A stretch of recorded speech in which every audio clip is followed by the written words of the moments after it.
Okay, so this is Daniel here from at Shoptalk, talking to Ian Rendall from our friends at Syndigo. How are you? I'm very well. Delighted to be here. Delighted to be talking to you as well. Daniel. Exactly. It's good to finally meet you face to face as Yeah, well. yeah. Because as we were saying, you'd seen me around, because of the other podcast we did, but not live, not we hadn't seen each other. No, I was getting quite jealous of my colleagues. Yeah, I can understand. I can understand. So yeah, is this the first event that you've been to post-COVID? For me, yes. This was also an important event for us because we recognise the importance of Shoptalk. Obviously, this is their first event here in Europe. This is their first event here in London, and we were unsure. But it's great to see everybody here. It's great to see the event being as well attended as it is. And I think the interesting thing for us is you come to these events, you get to see the attendee list, you know the exhibitors that are going to be here. But it's when you get on the shop floor and you see your competitors, your complementary, the peripheral complementary aspects around your ecosystem are here as well. And it's nice to see that in person.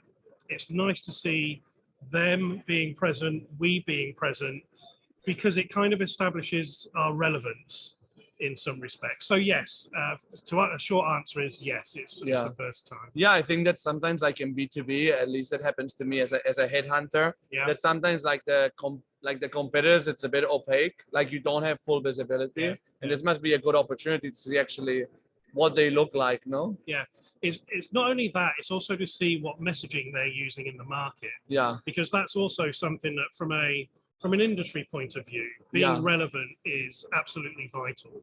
And it's also important to differentiate. Nobody wants to be the same as everybody else. We want to make sure that we're still able to differentiate. And that's where our unique value proposition with the active content engine still resonates. The conversations we've been having yesterday, today, and I'm sure tomorrow, the active content engine message resonates really, really well. And people get it. It's not difficult to articulate the value proposition. It's not difficult for people to comprehend how in their world it relates to something that's very contextual to a business challenge they have, a business problem they have.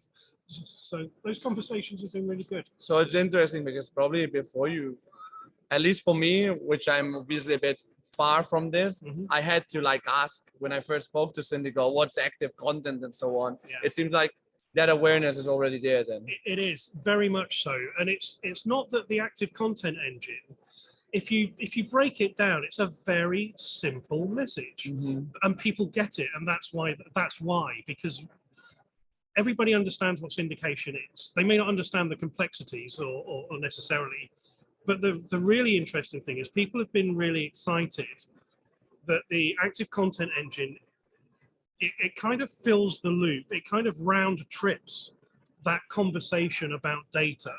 So it's not a one-off process. It's not a fire and forget process anymore. The ability to do iterative analytics, to analyze, to improve, and do that iteratively has got people really excited. What does it iteratively mean exactly? It means that instead of spending huge amounts of time getting things perfect at the very beginning, before you publish, before you push to a channel, if you know you have the ability to analyze, adapt, and improve in a very agile manner, it means you can get things to market quicker. You must, of course, meet certain mandatoriness. You must meet certain levels of compliance. You must have a certain amount of information sufficiency. But you can come back if you know you've got the right tools in place to give you the insights that you need. You can come back and add and iteratively improve rather than spend huge amounts of time up front. It's still just as important. It's not always applicable to every type of scenario. So I guess that up front, it's also, you can also get, even if you want to get perfection up front, you can also get it wrong. You know? Yeah, and that's also the thing that the active content engine does, because it's the complete end-to-end solution. When you get those insights, if you need to go back to the supply chain, you've got the tools to do that seamlessly within one solution. Yeah. So even that doesn't become a protracted conversation just to source a different additional information or even generate additional content. Okay. It means that we've got the tools to do it very seamlessly. It becomes, what we've effectively done is we've made something that was a real challenge for organizations. Yeah. We've made it become a non-event for them. We've removed the complexity from it and we've given them the visibility that they need. And are you seeing, like, from the conversations that you're having, like any particular like category or sector that's having more pain right now? With the conversations we've had the last few days have been interesting because they've focused a lot on what I would kind of categorize as sustainability. Now, very few people have mentioned the word sustainability, but what they have talked a lot about is eco-credentials and sourcing that information from the suppliers. And it was in the context of wanting to proactively source that from suppliers for products that they've already got in the market, that they don't have additional levels and depth of granularity in compliance-related data. So there was that conversation that's cropped up a lot this week. A lot that we as a group, as a team, have commented on it and been talking about it as well. Yeah. But it's also about how that information is very contextual to the product. A manufacturer of a pair of jeans has very different sustainability issues than a manufacturer of an air conditioning unit, for example.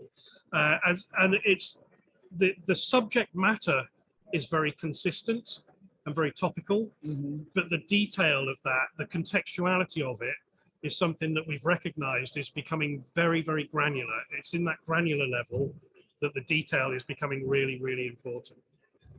Okay. Okay.